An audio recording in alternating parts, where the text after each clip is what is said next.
Hello students, welcome to the channel. आज हम start करने जा रहे हैं नंबर सिस्टम। ठीक है, इस नंबर सिस्टम में मैंने देखा है कई स्टूडेंट्स को थोड़ा सा नंबर्स के बारे में रिप्रेजेंट करने में थोड़ा प्रॉब्लम होता है। जैसे कि वो ये नहीं समझ पाते होल नंबर क्या है, ऑड नंबर क्या है, इवन, इस तरीके की नंबर्स में थोड़ा प्रॉब्लम होता है। तो उनको थोड़ा डिस्कस करते हैं। ये आपका नंबर सिस्टम का बिल्कुल बेसिक पॉइंट रहेगा। ठीक है, स्टार्ट करते हैं। टॉपिक है आपका नंबर सिस्टम। ठीक है, इसमें क्या है, थोड़ा सा इंफॉर्मेशन जानते हैं नंबर्स के बारे में। जैसे मैंने लिखा नंबर, इनको दो बेसिक पॉइंट्स में डिस्ट्रीब्यूट करेंगे तो यहां से ये दो पार्ट्स में डिवाइड हो जाएगा। जो फर्स्ट पार्ट रहेगा उसको बोलते हैं रियल नंबर, और जो सेकंड पार्ट रहेगा वो रहेगा आपका इमेजिनरी नंबर। ठीक है, रियल नंबर्स क्या होते हैं? रियल नंबर्स वो नंबर्स होते हैं जिन नंबर्स को आप रिप्रेजेंट कर सकते हैं किसमें? नंबर लाइन में। नंबर लाइन में जिस नंबर्स को आप रिप्रेजेंट करेंगे वो सारे के सारे क्या होते हैं? रियल नंबर्स होते हैं। इमेजिनरी नंबर्स क्या होते हैं? इमेजिनरी नंबर्स होते हैं जिसको हम आयोटा से प्रेजेंट करते हैं, और इस आयोटा की वैल्यू जो रहती है वो रहती है √-1। ठीक है, इमेजिनरी नंबर्स में जो हम नंबर लेते हैं वो किससे रिप्रेजेंट करते हैं? आयोटा से, और इस आयोटा की वैल्यू जो रहती है वो क्या रहती है? √-1। और रियल नंबर वो रहते हैं जिनको आप नंबर लाइन में अच्छे से रिप्रेजेंट कर सकते हैं। इन रियल नंबर्स को हम दो पार्ट्स में डिवाइड करें तो एक पार्ट आता है आपका रेशनल, और एक पार्ट आता है आपका इरेशनल।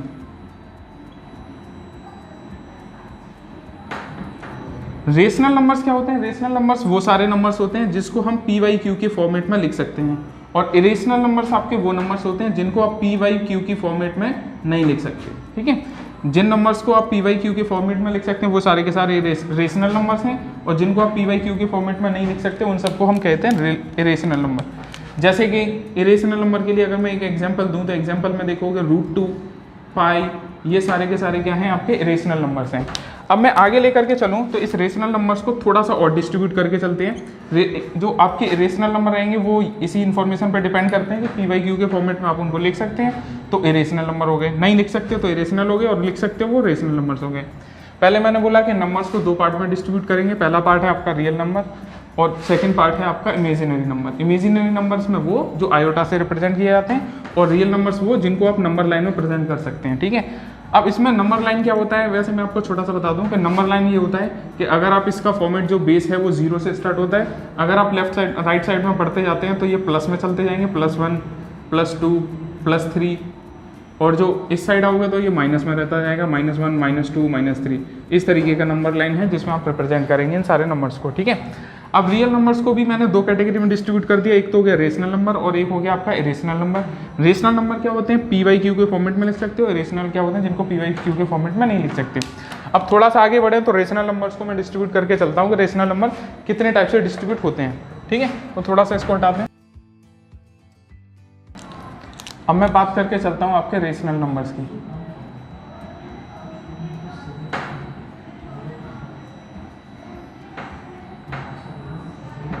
अगर आप इन रेशनल नंबर्स को देखो तो ये दो पार्ट्स में डिस्ट्रीब्यूट हो जाते हैं।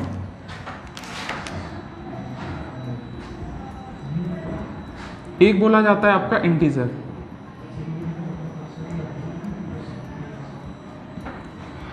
अब मैं आपसे पूछना चाहूं कि इंटीजर्स को किस तरीके से आप डिस्ट्रीब्यूट करोगे तो क्या रहेगा वो? देखो, रेशनल नंबर्स को अगर आप डिस्ट्रीब्यूट करते हो तो फर्स्ट पार्ट हो गया आपका इंटीजर्स, और सेकंड पार्ट हो गया आपका फ्रैक्शन। अब इसमें थोड़ी सी बात मैं फ्रैक्शन के बारे में बताता हूँ। फ्रैक्शन को अगर आप डिस्ट्रीब्यूट करोगे तो ये भी दो पार्ट में डिस्ट्रीब्यूट हो जाएगा। पहला रहेगा आपका प्रॉपर फ्रैक्शन, और सेकंड रहेगा आपका इम्प्रॉपर फ्रैक्शन।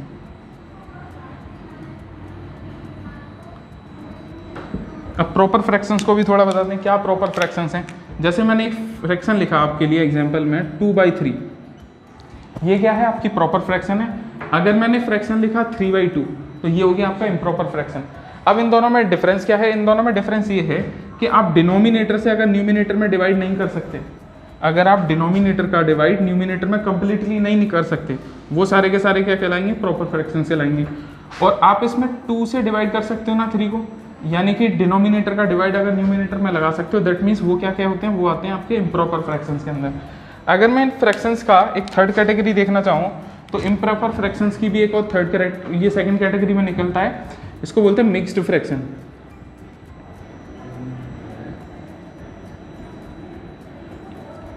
इसको क्या बोलते हैं, मिक्स्ड फ्रैक्शन। मिक्स्ड फ्रैक्शन में क्या आता है, मिक्स्ड फ्रैक्शन में आता है कि अगर आप इस 2 से डिवाइड 3 में लगा देते हैं तो ये कितने टाइम जाएगा, 2 1 जा 2 और रिमाइंडर कितना बचेगा, 1 1/2। तो ये जो फॉर्मेट आपने लिखा है 1 इंटीजर 1/2, ये क्या है, ये आपका मिक्स्ड फ्रैक्शन के अंदर आएगा। ठीक है, इम्प्रॉपर फ्रैक्शंस में क्या आ गए, जिस फ्रैक्शंस को आप डिवाइड कर सकते हो डिनोमिनेटर से वो इम्प्रॉपर में आएंगे, और जिनको आप डिवाइड नहीं कर सकते हैं वो प्रॉपर में आएंगे, और डिवाइड करने के बाद आप जो भी लिखते हैं वो सारे किस में आते हैं, मिक्स्ड फ्रैक्शन में आते हैं। ठीक है, तो रेशनल नंबर्स को डिस्ट्रीब्यूट किया है तो 2 पार्ट्स में, एक इंटीजर में और एक फ्रैक्शन में। फ्रैक्शन को आपको मैंने डिस्ट्रीब्यूट करके दिखा दिया। इस फ्रैक्शन के बेस्ड पर कई सारे वेरियस एग्जाम्स में काफ़ी इंपॉर्टेंट क्वेश्चंस पूछे जाते हैं, उनके मैं कराऊंगा एग्जाम्पल्स किस तरीके से आएंगे। अगर मैं इंटीजर्स की बात करूं तो ये 2 कैटेगरी में डिस्ट्रीब्यूट होंगे, एक होल नंबर,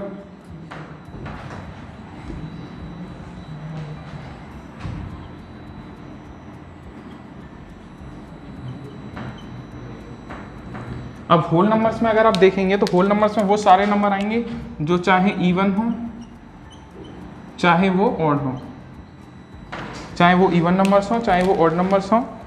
ठीक है, अब इनमें अगर आप देखोगे तो होल नंबर को भी हम कैटेगराइज डिवाइड करके चलते हैं।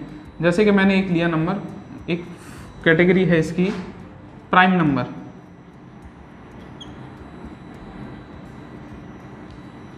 एक मैंने कैटेगरी ले रखा है इवन नंबर, और एक थर्ड कैटेगरी में इसको डिवाइड कर दिया ऑड नंबर्स। या फिर एक सेकेंड, इसको भी मैंने 2 कैटेगरी में ही डिवाइड किया, फर्स्ट हो गया आपका इवन और सेकंड हो गया आपका ऑड। तो इवन नंबर्स में क्या आएंगे, इवन नंबर्स में तो 2 4 6, मतलब वो भी कोई भी ऐसा नंबर जिसको आप 2 से डिवाइड कर सकते हैं वो इवन नंबर में आ जाएगा। ऑड नंबर में क्या आएगा, ऑड नंबर में वो सारे नंबर्स आएंगे जिसको आप 2 से डिवाइड नहीं कर सकते, जैसे आ गया 1 3 5 7 9, ये सारे नंबर। ठीक है, अच्छा अगर हम इसके भी ऑड नंबर की कैटेगरी को और डिवाइड करें तो ऑड नंबर की कैटेगरी को डिवाइड करके मैं चलो यही लिखता हूँ, इसमें आपने देखा प्राइम नंबर, तो प्राइम नंबर में देखोगे वो सारे नंबर्स जो एक कोई भी पर्टिकुलर नंबर दे रखा है, जैसे मैंने बोला आपसे 3, तो ये कोई भी ऐसी डिजिट जिसको आप डिवाइड करें तो ये एक तो इटसेल्फ डिवाइड हो, इटसेल्फ यानी कि 3 है तो 3 से ही डिवाइड होना चाहिए, और सेकंड कंडीशन है ये 1 से डिवाइड होना चाहिए। 2 कंडीशंस इसमें वेरीफाई करती हैं, प्राइम नंबर की कंडीशंस को वेरीफाई करने वाली 2 कंडीशंस है। फर्स्ट कंडीशन है कि कोई भी पर्टिकुलर नंबर किससे 1 से डिवाइड होना चाहिए, एंड सेकंड केस है वो इटसेल्फ से डिवाइड होना चाहिए ओनली। इसके लिए ये कंडीशन है ओनली, वो ये 2 कंडीशन ही वेरीफाई करे। अगर वो इनसे कम या इनसे ज़्यादा कंडीशंस वेरीफाई करता है तो वो प्राइम नंबर की कंडीशन में नहीं आएगा। जैसे मैंने एग्जाम्पल में लेकर के दिखाया आपको 1 एक प्राइम नंबर है या नहीं, ये आप ज़रा कमेंट बॉक्स में बता सकते हैं। ठीक है, तो कई बार क्या है इसका आंसर देते हैं कुछ है या नहीं है, तो इसका एक कंडीशन ये बता दूं, ये प्राइम नंबर नहीं है। क्यों नहीं है, क्योंकि ये कंडीशन एक वेरीफाई करता है। पहली क्या वेरीफाई करता है कि इसमें बोल रखा था कि कोई भी पर्टिकुलर नंबर क्या है, एक तो इटसेल्फ डिवाइड होना चाहिए, तो मैंने ले लिया कि वो इटसेल्फ क्या है 1 है, तो 1 से डिवाइड हो जाएगा। सेकंड कंडीशन वेरीफाई करना चाहिए ये ओनली 1 से डिवाइड हो, तो ओनली 1 भी 1 है। तो अगर आप देखोगे तो मैंने जब 1 वाली कंडीशन को वेरीफाई किया तब भी 1 था, और इटसेल्फ की कंडीशन को वेरीफाई किया तब भी 1 है, मतलब दोनों कंडीशन में आप देख रहे हैं तो 1 ही प्रेजेंट करता है। बट आप इसमें ये डिस्क्राइब नहीं कर सकते कि आपने कौन सी कंडीशन को पहले वेरीफाई किया है, इटसेल्फ वाली कंडीशन को या सेपरेटली 1 को, इसलिए आप इस 1 को प्राइम नंबर में नहीं लेके आते, क्योंकि ये इस बात को क्लियरली नहीं प्रेजेंट कर सकता। जैसे मैंने एक इवन नंबर लिया, इवन नंबर है 2, तो इवन नंबर जो 2 है, अगर मैं इसकी पहली कंडीशंस को वेरीफाई करके देखूं कि ये इटसेल्फ से डिवाइड हो जाए तो बिल्कुल ये 2 से डिवाइड हो जाता है। सेकंड कंडीशन को वेरीफाई करूं तो 1 से डिवाइड हो जाए तो ये 1 से भी डिवाइड हो जाता है।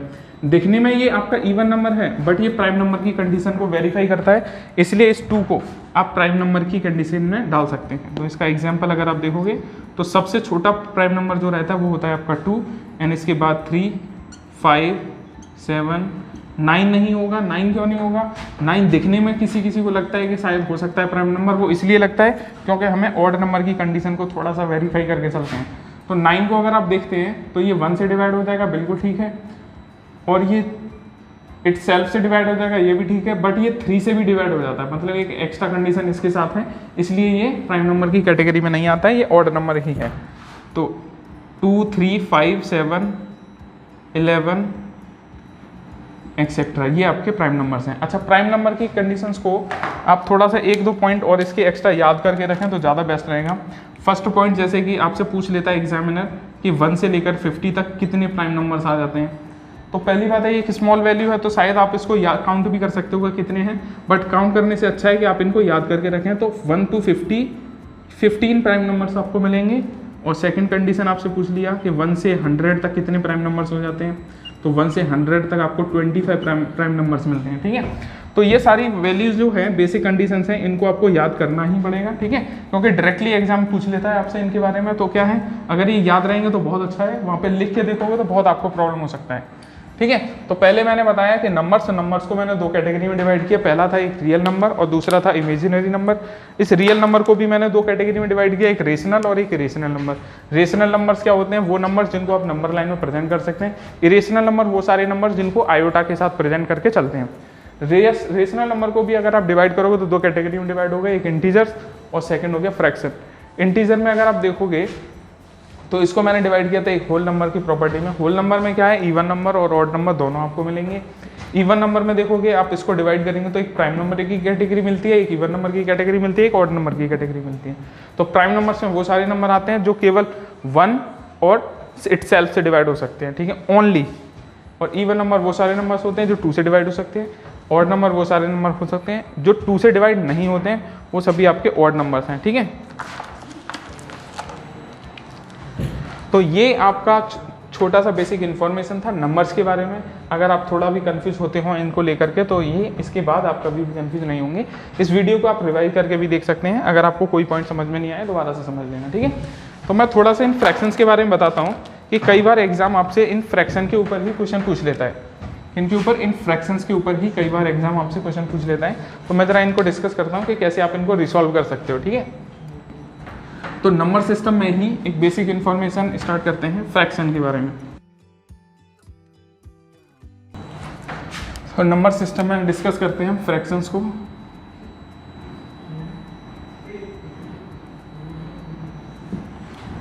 फ्रैक्शंस में क्या है, आपसे इस तरीके से पूछेगा कि लिखा हुआ है 2/3, 5/6, 7/8 या फिर 3/4।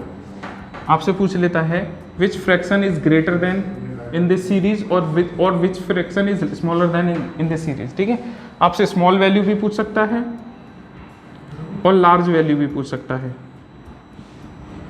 ठीक है, तो आपको ये 4 वैल्यूज दे करके वो पूछता है कि इसमें बड़ा कौन है और छोटा कौन है। ठीक है, तो आप इनको कई तरीके से बता सकते हैं कि कौन सी वैल्यू इसमें लार्ज है, कौन सी वैल्यू इसमें स्मॉल है। तो पहला मेथड तो ये है कि क्या आप इन वैल्यूज़ को इससे डिवाइड करके देख लो, मतलब इन सभी न्यूमिनेटर्स को डिनोमिनेटर से डिवाइड करके चेक कर लीजिए। अगर वो सभी के सभी डिवाइड हो जाते हैं दैट मीन्स वो क्या है आपके, इस डिवाइड करने के बाद जो भी वैल्यू आएंगी वो आप इनको लिख के देख लेना, फिर इसमें भी जो भी छोटा रहेगा जो भी बड़ा रहेगा उस हिसाब से आप इसको डिस्कस करके बता सकते हैं। एक नेक्स्ट मेथड के तरीके से आप बता सकते हैं। पहला तो ये हो गया, आपको डिवाइड करके देखना है, जो भी रिजल्ट आए उस रिजल्ट को चेकआउट करके आप इसमें लार्ज और स्मॉल को प्रेजेंट कर सकते हैं। सेकेंड मेथड ये है कि इनके डिफरेंस को चेक कर लो।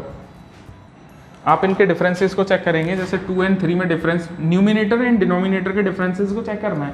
तो न्यूमिनेटर एंड डिनोमिनेटर का जो डिफरेंस है वो कितना है 1, यहाँ भी कितना है 1, यहाँ भी कितना है 1 और यहाँ पर भी कितना है 1। ठीक है, तो आप इस 1 से इस 2 को, इस न्यूमिनेटर को डिवाइड कर दो, तो 1 से 2 को डिवाइड करोगे तो कितना आएगा 2 ही आएगा। इस 5 को इस 1 से डिवाइड कर दो तो कितना आएगा 5 आएगा। इस 7 को 1 से डिवाइड कर दो तो भी 7 आएगा। इस 3 को 1 से डिवाइड कर दो तो भी 3 आएगा। ठीक है, अब इसमें देख लो जिसके ऊपर भी लार्ज वैल्यू लिखा है वो लार्ज रहेगा और जिसके ऊपर स्मॉल लिखा है वो स्मॉल रहेगा।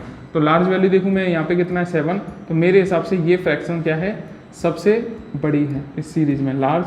और अगर मैं स्मॉल फ्रैक्शन की बात करूँ तो इसके ऊपर किस फ्रैक्शन के ऊपर सबसे स्मॉल वैल्यू है, तो 2 इस फ्रैक्शन के ऊपर सबसे स्मॉल वैल्यू है, तो ये क्या हो गया आपका स्मॉलेस्ट वैल्यू हो गई इन दिस सिटी। ठीक है, तो पहला तरीका ये है। बट हाँ एक बात याद रखना, ऐसा नहीं है कि आप इसको किसी भी फ्रैक्शन में दे रखा हो तभी आप मिला दो, कि प्रॉपर फ्रैक्शन दे रखा है तब भी आपने मिला दिया, इम्प्रॉपर दे रखा है तब भी मिला दिया, ऐसा नहीं करना है। तो जैसे कि मैंने फ्रैक्शन की 2 कैटेगरीज आपके सामने प्रेजेंट की थी, एक प्रॉपर फ्रैक्शंस था और एक था इम्प्रॉपर फ्रैक्शन।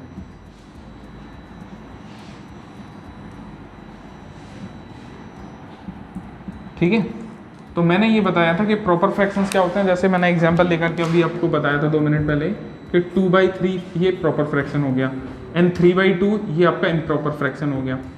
ठीक है, अगर मैं इन दोनों फ्रैक्शंस में एक बात कॉमन देखना चाहूँ तो क्या है, अच्छा अगर आप इसको 2 को डिवाइड करते हो 3 से तो आएगा आपका जो भी रिजल्ट है 0.66 रिजल्ट आएगा, और अगर आप 2 से इसको डिवाइड करेंगे तो ये आ जाएगा 1.5 ये रिजल्ट आ जाएगा। तो अगर आप इसको कंपेयर करके देखोगे तो डेसिमल के बाद की डिजिट को चेक करो, बस डेसिमल के बाद की डिजिट्स को चेक करोगे तो ये वैल्यू बड़ी है ये छोटी है, लेकिन यहाँ पे 0 रिजल्ट दे रखा है, यहाँ पे 1 दे रखा है, तो इस 1 की वजह से ये वाली वैल्यू क्या है छोटी हो जाएगी और ये वाली वैल्यू क्या है वो बड़ी हो जाएगी। तो अगर आप ध्यान से देखोगे तो 2/3 की जो भी फ्रैक्शन है उसका रिजल्ट 0.66 आता है और 3/2 की जो फ्रैक्शन है इसका रिजल्ट 1.55 आता है। तो अगर इस पूरे रिजल्ट में आप देखना चाहें तो आपकी फ्रैक्शन कौन सी बड़ी रहेगी, ये वाली वैल्यू बड़ी रहेगी। तो आपको एक बात हमेशा याद रखना है, कोई भी फ्रैक्शन हो प्रॉपर फ्रैक्शन हमेशा डेसिमल के बाद स्टार्ट होंगी और इम्प्रॉपर फ्रैक्शन हो सकता है डेसिमल से पहले स्टार्ट हो जाए, बट वो क्या है आप डिनोमिनेटर से डिवाइड करोगे तो 0.5 से वो हमेशा बड़ी ही रहेगी। तो इस केस को याद रखना कि proper fraction always be greater than smaller than improper fraction, यानी कि हमेशा आपकी इम्प्रॉपर फ्रैक्शन क्या रहेगी बड़ी रहेगी और प्रॉपर फ्रैक्शन क्या रहेगी छोटी रहेगी। तो इसी केस में आप देखना चाहें तो अगर ये सारी की सारी जो फ्रैक्शंस हैं ये सब आपकी प्रॉपर फ्रैक्शंस हैं और इम्प्रॉपर फ्रैक्शन में कुछ और डिफरेंस हो सकता है, तो आप जो भी ये मेथड लगाएं मतलब डिफरेंस का मेथड जो भी मैंने बताया है ये मेथड केवल और केवल एप्लीकेबल है किसमें, प्रॉपर फ्रैक्शंस में। ठीक है, किस में एप्लीकेबल है, only and only proper fractions में। इसमें स्मॉलेस्ट फ्रैक्शन देखोगे तो 2/3 थी और लार्जेस्ट फ्रैक्शन देखोगे तो 7/8 दे रखी थी, ये था आपका। ठीक है, तो अच्छा इस बात को आप एक तरीके से और बता सकते हैं, वो सेकंड मेथड क्या है वो प्रेजेंट करता हूँ आपके सामने। सेकंड मेथड ये है, जैसे कि आपको दे रखा है 2/3, देखो मैं आपको ये मेथड बता दिया, ये आपको लग रहा होगा बहुत ईजी है तो इसी से काम चला लो, ये सेकंड मेथड की क्या जरूरत है। वो डिपेंड करता है क्वेश्चन के पैटर्न पे कि अब अगर आपको डिजिट्स लार्ज दे रखी हैं उनका डिफरेंस आ रहा है 600 700 के बीच में उनका डिफरेंस आ रहा है जिसको आप डिवाइड करने में इम्पॉसिबल समझ रहे हैं, जैसे 7 8 9 ये डिफरेंस आ गया अगर डिनोमिनेटर और न्यूमिनेटर में, तो आपको दिक्कत हो सकता है या नहीं भी हो सकता है। तो मैं आपको जो भी मेथड्स हैं वो सारे के सारे बताता हूँ, जो भी ईजी पड़े उस टाइप के क्वेश्चन में वो आप एप्लीकेबल कर लेना। ठीक है, अभी आप घर पे पढ़ रहे हैं, डायरेक्टली एग्जाम नहीं दे रहे हैं, तो घर पे पढ़ रहे हो तो आप नोट्स में क्या करना है सारे तरीके के पॉइंट्स को नोट कर लो और जो भी आपको एप्लीकेबल हो उसको अप्लाई कर दो एग्जाम में। ठीक है, तो जैसे 2/3 मैंने दे रखा है और सेकंड दे रखा है आपको 5/6, आपको पता करना है इन दोनों में कौन बड़ा है, या फिर आप ऐसे लेकर चलो अगर आपको जो भी क्वेश्चन दे रखा होगा एग्जाम में वो एक ही चीज़ पूछेगा, जैसे उसने पूछा कि चलो बताओ स्मॉलेस्ट वैल्यू क्या है, अगर दोनों भी पूछता है तो एक एक करके दोनों निकाल लेना। तो पहले मैं निकालने जा रहा हूँ स्मॉल वैल्यू क्या है। तो आप एक बात सोचो, अगर इस पूरी फ्रैक्शन में मैं चेक करूँ स्मॉल वैल्यू क्या है तो मुझे लार्ज से मतलब तो थोड़े ना होगा, मैं लार्ज वैल्यू जो रखी होंगी उनको स्किप करता जाऊँगा। तो मेरे को ओनली फोकस करना है किसमें, स्मॉल वैल्यू में। तो स्मॉल वैल्यू में फोकस करना है तो मुझे इन दोनों में कौन चाहिए, स्मॉलेस्ट वैल्यू चाहिए। और इस मेथड को आप एप्लीकेबल कर सकते हैं ओनली 2-2 करके डिजिट्स पे, मतलब 2 फ्रैक्शंस ले लो और उसको अप्लाई कर लो, एक साथ आप चारों डिजिट्स पे ये अप्लाई नहीं कर सकते। तो मैंने इन दोनों को पकड़ा, इन दोनों में चेकआउट किया कि कौन छोटा है। तो पता करने के लिए क्या मेथड है, आप इस 3 का मल्टीप्लाई 5 में कर दो, तो 3 से मल्टीप्लाई 5 में करोगे तो कितना आ जाएगा 15, और इस 6 का मल्टीप्लाई 2 में कर दो कितना आ जाएगा 12। तो अगर आप इन दोनों फ्रैक्शंस में चेकआउट करोगे तो छोटा वाला वैल्यू क्या है ये, तो मुझे इससे कोई मतलब नहीं। अब मैंने क्या किया, ये 2 जो वैल्यू थी अलग अलग इनको भी चेकआउट कर लिया, जैसे 7/8 दे रखा है एंड दे रखा है 3/4 दे रखा है, इन दोनों में पता करते हैं कौन स्मॉलेस्ट है। तो इन दोनों में पता करने के लिए वही मेथड अप्लाई होगा, 7 4 जा 28, 8 3 जा 24। ठीक है। अगर आप इसमें देखोगे तो सबसे स्मॉलेस्ट वैल्यू क्या है, ये आपको लार्जेस्ट चाहिए नहीं, स्मॉलेस्ट आंसर चाहिए, तो लार्जेस्ट वैल्यू को इसको स्किप करके चलेंगे। तो मेरे पास अब वैल्यू क्या आ गया, 3/4 ये वैल्यू आ गया। तो इन दोनों में मैंने चेक किया तो स्मॉलेस्ट कौन था, ये वाला। इन दोनों में मैंने चेक किया तो स्मॉलेस्ट कौन था, ये वाला। अब मैं इन दोनों को और पकड़ लेता हूँ, 2/3 एंड 3/4। अब इन दोनों में चेक कर लेते हैं कौन छोटा है कौन बड़ा है। तो आप इसमें देखोगे 4 से मल्टीप्लाई किया इधर तो कितना आ जाएगा 8, इधर मल्टीप्लाई किया तो कितना आ जाएगा 9। तो स्मॉलेस्ट कौन है, ये। तो यानी कि आपका स्मॉलेस्ट वैल्यू कितना हो जाएगा 2/3। अभी आपको लग रहा होगा कि इतना सारा चेक करके देखा है, कोई नहीं, जब आपको क्वेश्चन लिखे होंगे यहीं पे आपको चेक करके देखना है, ज़रूरी नहीं है सारी चीज़ें अलग अलग लिख करके देखोगे आप, ठीक है। तो जब भी आपको क्वेश्चन दे रखा होगा एटलीस्ट वो कहीं ना कहीं लिखा होगा, तो आपको क्या करना है, ओनली इन दोनों के प्रोडक्ट करके उसको अपने पेपर पे लिख के जाना है। जैसे मैं आपको लार्जेस्ट वैल्यू फाइंड करके दिखाता हूँ कि अगर आप लार्जेस्ट वैल्यू फाइंड करते हो तो एग्जाम में कैसे फाइंड करना है, ये तो मैंने सिखाया था। एग्जाम में ऐसे फाइंड करना है, ये कहीं ना कहीं लिखा होगा आपके सामने। अब आप क्या करोगे, लार्जेस्ट पता करना है तो 6 2 जा 12 लिख लो, थोड़ा सा पड़ा, 6 2 जा 12 लिख लो, एंड 3 5 जा 15 लिखिए। और इन दोनों में चेक किया तो 7 4 जा 28 और 8 3 जा 24। बस इस तरीके से लिखना है, आपको पूरा लिखना ही नहीं है। अब आपने देखा लार्ज चाहिए तो ये वाला इधर लार्ज है, लार्ज चाहिए तो ये वाला इधर लार्ज है, यानी कि इन दोनों डिजिट्स में आपको लार्ज दिखा था। अब इन दोनों में चेक कर लो, 8 5 जा 40 एंड 7 6 जा 42। तो कौन बड़ा है, 7/8 सबसे बड़ा है, तो आपका आंसर क्या हो जाएगा लार्जेस्ट, 7/8। तो अभी मैंने आपको जब पहला मेथड चेक करके बताया तो उसमें भी आपके आंसर आ रहे थे 2/3 एंड 7/8। तो मैंने नेक्स्ट मेथड से आपको बताया तो कितना आ रहा है, 2/3 और 7/8। ये आपके मेथड्स आ रहे हैं। तो इस तरीके से आप इनको बना सकते हैं। और एक मेथड ये भी होता है कि आप इनके डिनोमिनेटर को सेम कर लो, डिनोमिनेटर्स को सेम कर लोगे तब भी आप इनको सॉल्व करके बता सकते हो, ठीक है। लेकिन डिनोमिनेटर्स चारों को सेट करने में थोड़ा सा दिक्कत हो जाएगा, तो आप इनको थोड़ा थोड़ा करके ही करके चलें तो ज़्यादा अच्छा रहेगा, ठीक है। तो मैंने आपको थोड़ा सा नंबर्स के बारे में बताया। नंबर्स के बारे में बताने के बाद मैंने फ्रैक्शंस में उनको डिवाइड कर दिया। तो फ्रैक्शंस के बारे में थोड़े से जो क्वेश्चंस आपके एग्जाम में आ जाते हैं उनको इस तरीके से आप टैकल कर सकते हो, ठीक है। डिफरेंस मेथड भी अप्लाई कर सकते हो, जो अप्रोप्रिएट हो तो उसको अप्लाई कर लो, अदरवाइज इनको सेपरेटली करके भी आप कर सकते हैं, ठीक है। चलो एक एग्जाम्पल और मैं लेके चलता हूँ आपके लिए।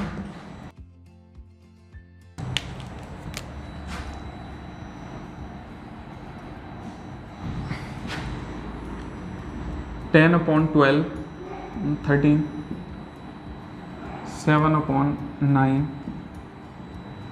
9 अपॉन 5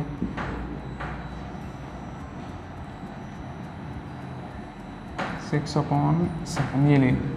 अब मैंने इनमें पूछा कौन लार्जेस्ट है और कौन स्मॉलेस्ट है। अब इसमें आपको क्या करना है, जब भी आपको एग्जाम में दे रखा होगा, ये ज़रूरी नहीं है जो भी आपके सामने क्वेश्चन सेट कर रखा है वो only and only proper fractions पे हो या only and only improper fractions पे हो। वो किसी भी फ्रैक्शन को मर्ज भी कर सकता है, दोनों फ्रैक्शंस को एक साथ भी डाल सकता है। जैसे कि अगर मैंने इस क्वेश्चन को देखा तो आप अपने एग्जाम में ये ध्यान रखना कि इन दोनों फ्रैक्शंस में कहीं प्रॉपर एंड इम्प्रॉपर मिक्स तो नहीं है। तो आपने देखा ये क्या है, प्रॉपर फ्रैक्शन है, ये भी क्या है, प्रॉपर फ्रैक्शन है, ये भी क्या है, ये प्रॉपर है, ये भी प्रॉपर है, और ये क्या है, ये इम्प्रॉपर फ्रैक्शन है, और ये क्या है, प्रॉपर फ्रैक्शन है। तो अब आप क्वेश्चन को फाइंड करने जाओ, आपसे पूछा जाए ये बताओ लार्जेस्ट वैल्यू क्या है, तो लार्जेस्ट वैल्यू आपको बताना है। तो देख लो ये इम्प्रॉपर फ्रैक्शन है, ये प्रॉपर है, तो ये तो हमेशा इन सब की लिस्ट में ज़्यादा होगी। तो आपका सीधा सीधा आंसर हो गया 9/5, तो इम्प्रॉपर के लिए हो गया। अगर आप प्रॉपर में देखना चाहोगे कि आपको स्मॉलेस्ट चाहिए, हाँ देखो लार्जेस्ट चाहिए तो सीधा पता लग गया। अगर आपको चाहिए होता स्मॉलेस्ट तो हम इसको काउंट नहीं करते, ये लिस्ट से बाहर हो जाता।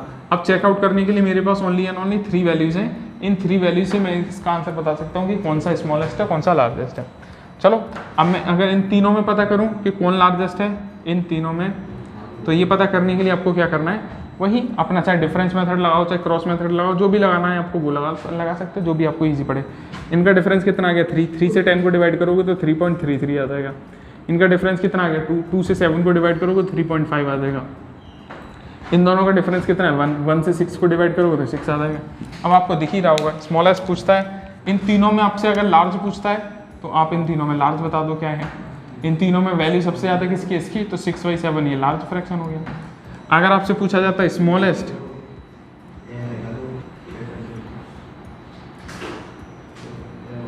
स्मॉलेस्ट अगर आपसे पूछता तो स्मॉलेस्ट के लिए देखोगे ये 3.5 है, 6 है, 3.3 है, तो सबसे स्मॉलेस्ट कितना हो गया 10/13, ये सबसे स्मॉलेस्ट फ्रैक्शन हो गया, ये आपका आंसर हो गया। समझ में आया? तो ये था कुछ बेसिक आपके प्रॉपर एंड इम्प्रॉपर फ्रैक्शंस के बारे में। ठीक है, नंबर्स में किस तरीके के क्वेश्चंस आपके सामने आते हैं? नंबर्स में क्वेश्चन आपके वेरियस टाइप के क्वेश्चंस आपके सामने आएंगे, जैसे कि आपसे पूछ लेगा इनके फैक्टर क्या हैं, प्राइम फैक्टर्स क्या हैं, मतलब नंबर्स को किसी भी तरीके से प्रेजेंट कर सकता है, वो हम उनको अगली वीडियोस में चेक करेंगे। ठीक है, इन वीडियोस को थोड़ा इसी तरीके से देखते हैं। नेक्स्ट क्वेश्चन देख के चलते हैं, और इनकी सीट्स को भी हम प्रोवाइड कर देंगे आपके किसी भी चैनल पे, उनको आप चेकआउट कर लेना।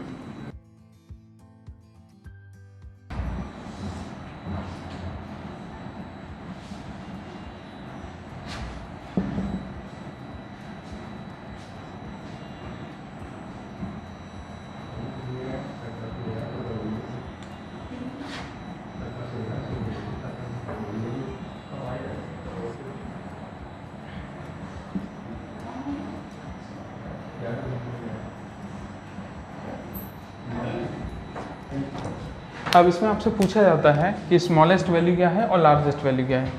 तो स्मॉलेस्ट वैल्यू बताने के लिए, अच्छा आप स्मॉलेस्ट इसमें पता करना है और आपको पता करना है लार्जेस्ट।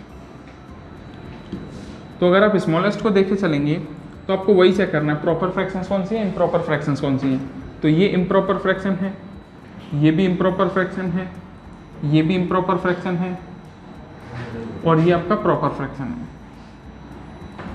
तो अगर प्रॉपर फ्रैक्शन आ गया इम्प्रॉपर के बीच में तो सबसे स्मॉलेस्ट वैल्यू वही रहेगा। तो ये आपका क्या हो जाएगा, स्मॉलेस्ट वैल्यू हो जाएगा इन दिस सीरीज।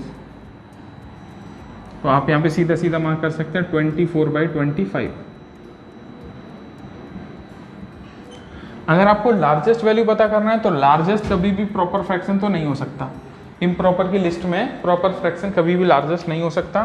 तो आपको लार्जेस्ट वैल्यू पता करना है तो आप इन तीनों में ही पता करेंगे कौन सी वैल्यू लार्जेस्ट है। उसको पता करने का सबसे फर्स्ट मेथड क्या है, आप इनके डिफरेंसेस को चेक कर लो। डिफरेंस को चेक करेंगे, यहाँ पे डिफरेंस कितना आ जाएगा 5, यहाँ डिफरेंस कितना आ जाएगा 4, यहाँ डिफरेंस कितना आ जाएगा 13। ठीक है, तो 5 से अगर आप इसको डिवाइड करेंगे तो ये जाएगा 2.4, और 4 से अगर आप इसको डिवाइड करेंगे तो 5.72 के समथिंग। ठीक है, 13 से इसको डिवाइड करेंगे तो 13 3 जा होता है, 2 टाइम चला गया, 9 9 9 9 9 7 समथिंग, 6 पॉइंट कुछ आएगा, बट मैं इसको 7 लेके चलता हूँ। 6 पॉइंट कुछ लिखना चाहो 6.8 या 9 के समथिंग आएगा। ठीक है, तो अब इन दोनों में अगर आप देखोगे तो आपको क्या चाहिए, लार्जेस्ट वैल्यू चाहिए। तो लार्जेस्ट वैल्यू क्या रहेगा, अब इसमें आपको एक बात याद रखना है, इसमें क्या लर्न करके रखना है आपको। अब तक आपने इम्प्रॉपर प्रॉपर फ्रैक्शंस में ये देखा था, जिसका डिफरेंस करने के बाद, न्यूमिनेटर को डिवाइड करने के बाद जो भी रिजल्ट आता है, जिसमें जो भी लार्जेस्ट होता है वो लार्जेस्ट होता था, जो स्मॉलेस्ट होता है वो स्मॉलेस्ट होता है। लेकिन इम्प्रॉपर फ्रैक्शंस में ये रिवर्स हो जाता है, जो भी रिजल्ट, मैं ज़रा यहाँ पे आपको समझा के चलता हूँ। यानी कि प्रॉपर फ्रैक्शंस में क्या है, प्रॉपर फ्रैक्शंस में रिजल्ट अगर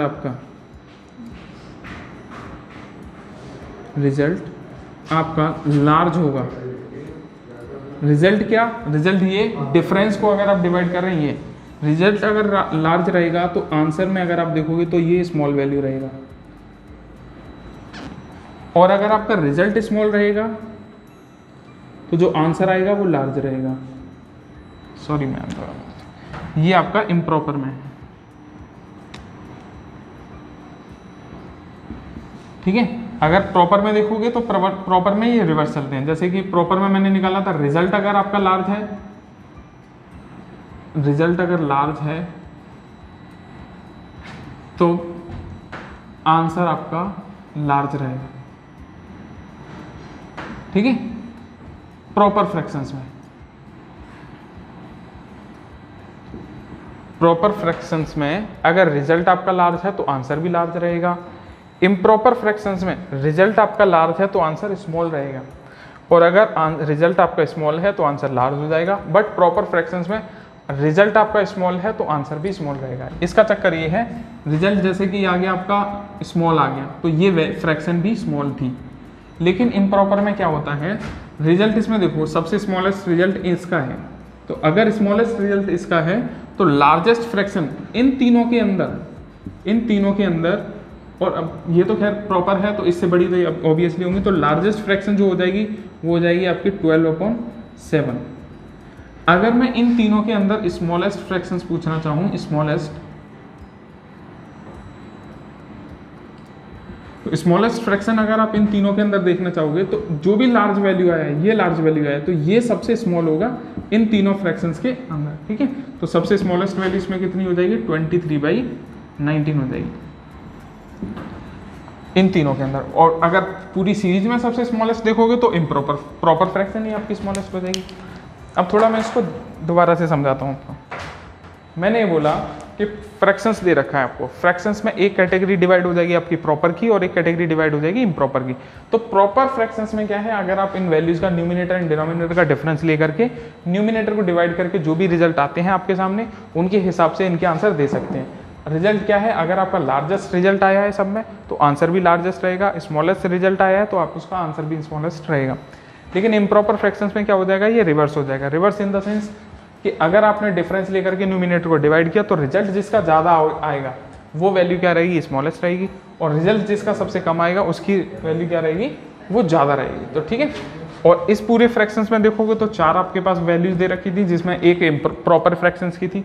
अगर प्रॉपर फ्रैक्शन इम्प्रॉपर के बीच में आ गई तो दैट मीन्स ये समझ लीजिए ये सबसे स्मॉलेस्ट रहेगी, और बाकी की इन इम्प्रॉपर से आप बता सकते हैं कि कौन सी फ्रैक्शंस लार्ज रहेगी या स्मॉल रहेगी। ठीक है, तो ये थोड़ा सा इन्फॉर्मेशन मैंने आपको इसके बारे में प्रेजेंट किया था, फ्रैक्शंस के बारे में। ठीक है, जो नंबर सिस्टम का थोड़ा सा बेसिक सिस्टम है, इसको थोड़ा सा आगे और लेके जाएंगे, ठीक है, नेक्स्ट वीडियोस में। तो आज के लिए काफ़ी है। आपको अगर ये वीडियो पसंद आया है तो आप चैनल को सब्सक्राइब करें और हमारी वीडियोस को लाइक करें, और जो भी क्वेरीज हैं उनको आप कमेंट सेक्शन में डाल सकते हैं। आज के लिए काफ़ी है, थैंक यू।